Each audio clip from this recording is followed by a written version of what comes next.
President Biden says the U.S. will not supply certain weapons to Israel should the country launch its major offensive on Rafah. And Democrats and Republicans come together to save the Speaker of the House from being voted out. The Morning Rundown starts now.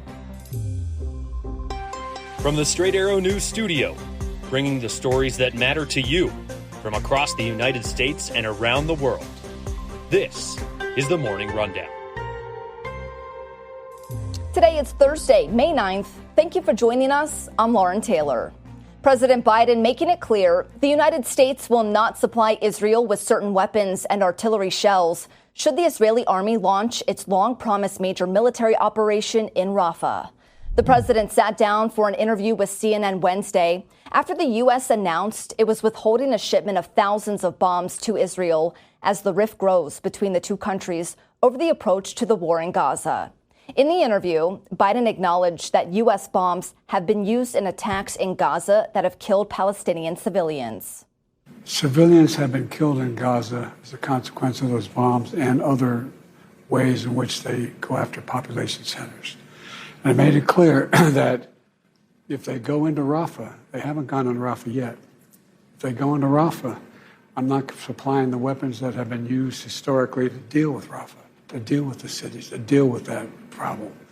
Despite Biden's warning, he said America is not walking away from Israel's security in terms of the country's Iron Dome defense system and the country's ability to defend itself from future attacks.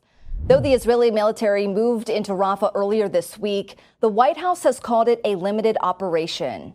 Biden told CNN Israel's current action in Rafah is not over his red line yet. However, he has warned Prime Minister Benjamin Netanyahu that Israel will not get U.S. support if the operation proceeds into populated areas. The Biden administration is expected to propose changes to the asylum system as early as today, amid a record number of migrants being caught crossing the U.S.-Mexico border.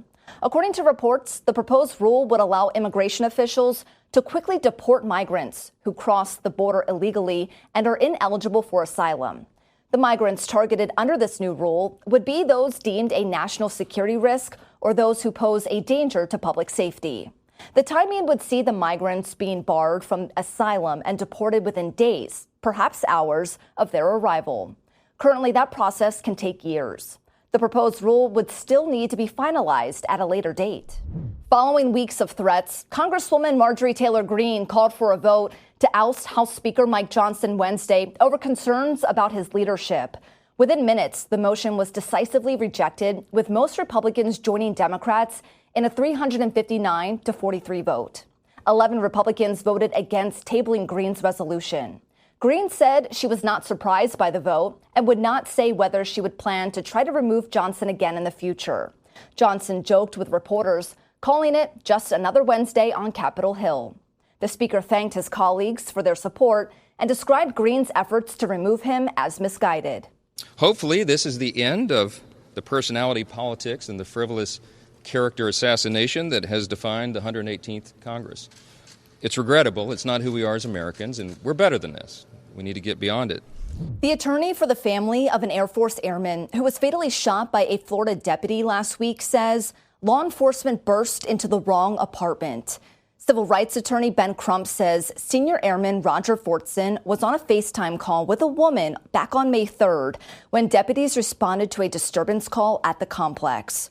According to Crump, based on the woman's account of what happened, deputies forcibly entered Fortson's apartment and shot him 6 times after seeing him with a gun, which Crump says the airman legally owned.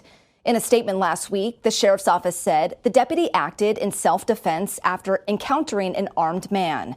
Authorities have not yet commented on Crump's claims, but the sheriff posted on Facebook asking the community for patience as they work to understand the facts of the case.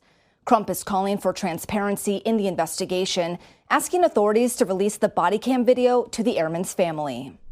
2 rivals in the streaming world are teaming up once again.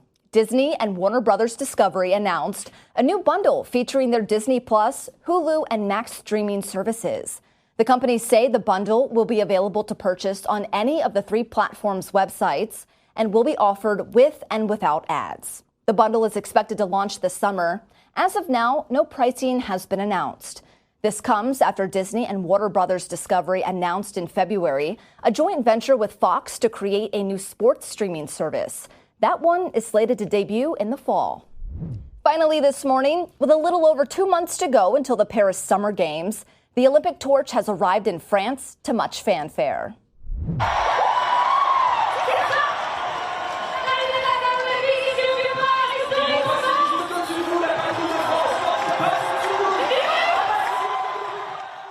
After being lit 11 days earlier in Greece, the flame landed on French soil Wednesday night in the port city of Marseille, where a pair of Olympians helped bring it ashore.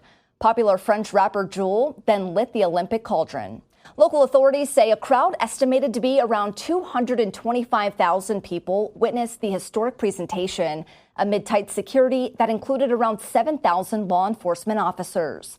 The torch will now make a 79-day journey across France and its territories as we get closer to the start of the Paris Olympic Games on July 26.